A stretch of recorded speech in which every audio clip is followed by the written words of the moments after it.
So how do you feel about Doja Cat, viewers? Do you love her? Do you hate her? You kind of scoffing at some of the shit she said in the chat rooms in the past? I mean, you holding a grudge, or what's up with that? Well, I actually did not have many problems. I favor quite a bit her Hot Pink project, and she kind of has a take it or leave it personality, but that really didn't bother me too much looking into this project. It has pretty, rather acceptable R&B that kind of goes along with this. So the promotion for this project, Hot Pink, went from August of 2019 to just even a couple months ago, back June of 2020. So it lasted for like a full season, and yeah, it's got some. About half of this album had singles, so 6 singles out of 12 songs total. So it had, there's no complaining about, oh, this album didn't get the exposure that it needed, because it obviously did. And it has like traces of like electro R&B, soul, funk from like the 70s. It feels like a rather contemporary R&B project, and especially compared to some of the other chicas out there, she does a stellar job. So it's original. It has flavor. It's not just like a factory made R&B project that has a club oriented first single, like a more personal and bedroom oriented second single that never seems to chart, and then kind of like a third single that's just out there that completely doesn't chart. It doesn't really do that. I mean, some of the stuff, I mean, obviously, from what I saw, the most popular single off this project was the song "Say So," especially the version with Nicki Minaj. There are other songs like that, kind of the way that she sings in the hook, a real sultry and breathy kind of way of talking, kind of uses like the air in her voice to kind of uh, infatuate you and such things. There's songs like that. I feel like Juicy kind of does that, like that, with Gucci Mane kind of does that, and I would say Cyber Sex is another one that does. But, out of those 4 singles, it's kind of varied. I think that's kind of, I mean, just the fact that there are 6 singles, but there's different approaches that we're going to talk about. You'll kind of be able to pick your vibes as far as what part of it you like best. But so we'll just get to that. I mean, there's tons of other things that kind of go along with some of this project. I mean, like I said, I'm going to give this a high score.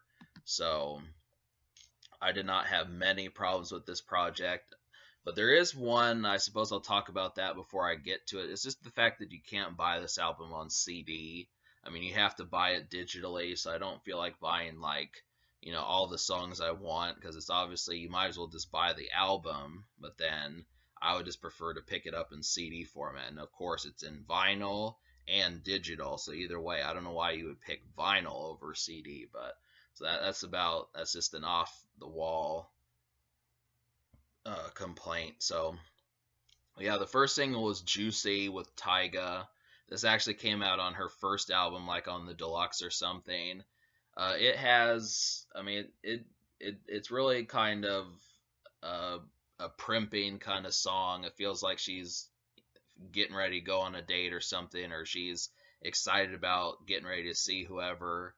And I like the remark from it. I mean, it's not quite as, I mean, it's basically like the sister song to Say So. I mean, both of which you can listen to both of these in a vehicle, and you probably wouldn't know the difference between, just the catchiness of it. I mean, the fact that both these songs have accessibility, they're easy on the ears. So that's a 1-2 punch would be Say So and Juicy. They both work. Bottom Bitch that one was a surprise for an R&B project, just because it samples like a Blink 182 song. It kind of sounds depressing, but I like the fit for it. I mean, that's kind of a song I need to listen to it more, but I liked it enough to kind of vibe with it to say I liked it. And yeah, I mean, most of the time R&B does not incorporate rock music, but it worked. And there's kind of some stuff like that that kind of goes along with that sort of thing. As far as this record, like I said, there's funk on here, soul, electro, R&B, pop, all that sort of stuff. But Rules is the next song. I'm gonna listen to that real quick. I mean, the problem that I'm having as I try to review this is just the fact that I'm having to remember like 8 songs. That's kind of difficult because I basically liked all of the singles except for one, so I'm having to remember each flavor to the song in addition to the other 2, 3, or 4 songs that I liked out of the 12. So I'm having to, of course, explain to you like in upwards of 8 songs that I enjoyed on this project. So it's kind of that's the only difficulty to it, but as it were, it is a good album. So Rules has like some funk to it. I'm trying to think about more to say as far as I was surprised that this was released as a single. I mean, it reminds me of something from the 70s, and I would have to say, as far as that goes, it's kind of the most obscure of the singles that came out from this project, but it works, and that's kind of the thing. I mean, Doja Cat did it, and if you have siblings or parents or something like that listen to like Aretha Franklin, or maybe not Aretha Franklin, but just older R&B records, that it kind of has that sort of feel. So I'm glad is the fact that this was 12 songs like most albums were back in those days, and 90s, 80s stuff like that. Mariah Carey would do that, Whitney Houston would do that, Tony Braxton would do that, those type people. So it kind of has that sort of vibe, but just the fact that Doja Cat kind of reincarnated that was good. But then I didn't like Cyber Sex. This was the only single off of Hot Pink that I did not enjoy. Kind of reminded me of a Fifth Harmony song.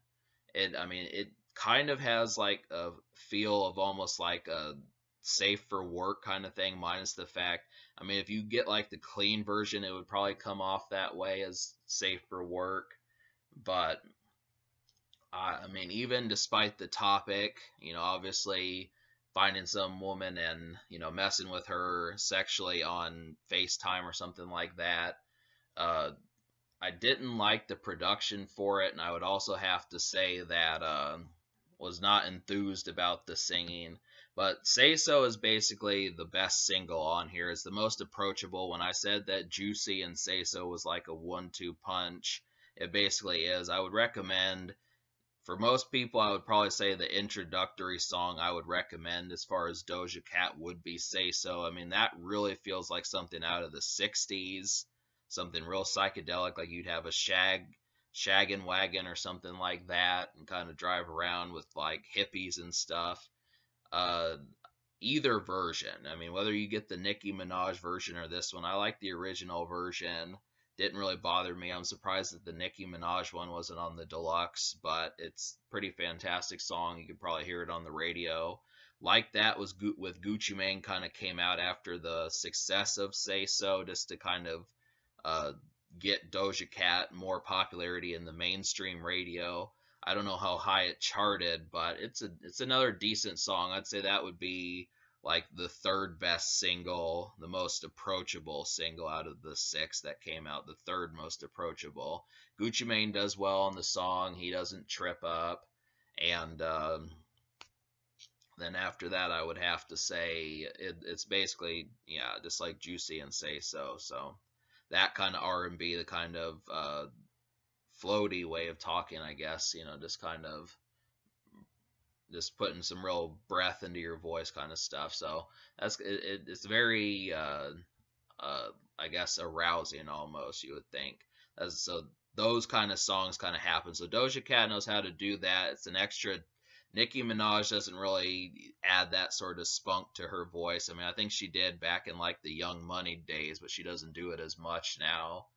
And Beyonce doesn't do that, and trying to think, Alicia Keys really doesn't, those type people. So it's a extra perk of Doja Cat. But so to talk about the rest of the project, I'm gonna give this album an 8 out of 10, and I'll explain to you the 8 songs I recommend out of the 12. So the 8 songs I recommend to you would be Rules, Bottom Bitch, Say So, Like That, Addiction, Shine, Better Than Me, and Juicy. So out of those songs, I already talked to you about 5 of them, so we'll talk about the other 3: Addiction, Shine, and Better Than Me. Shine has one of the best hooks on this project. That's another kind of off-key R&B song, and so is Addiction. Addiction kind of has more bounce to it, but both of these are good.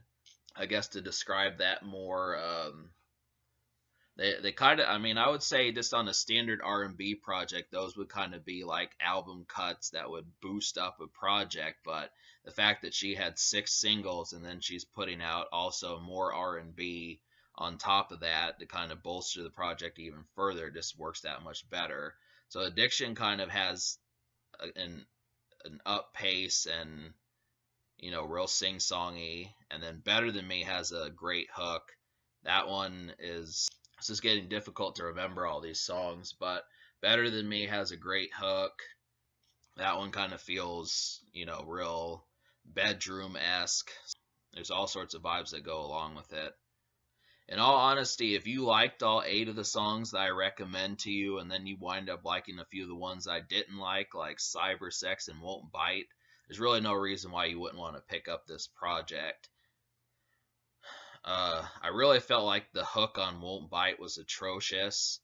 I did not like the flavorings on there. Kind of felt like, I mean, it's not so much the title is bad, considering that she's called Doja Cat, so she's kind of indicating like a playful animal type thing. But I really, that had no business being R&B. Just the composure of that song was not good.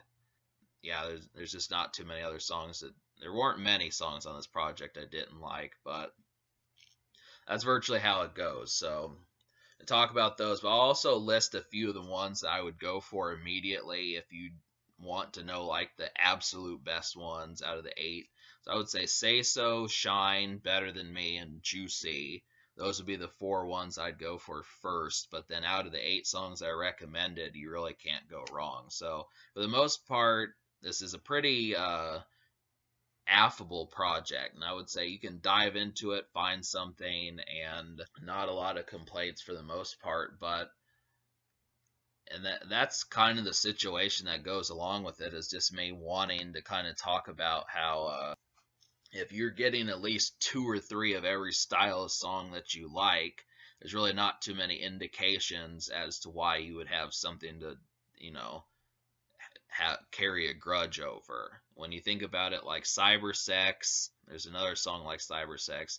Cyber Sex, Won't Bite, maybe Talk Dirty are all kind of safe for work almost if you get the clean version. And then Say So, Like That, and Juicy, those are kind of hip hop, R&B kind of stuff.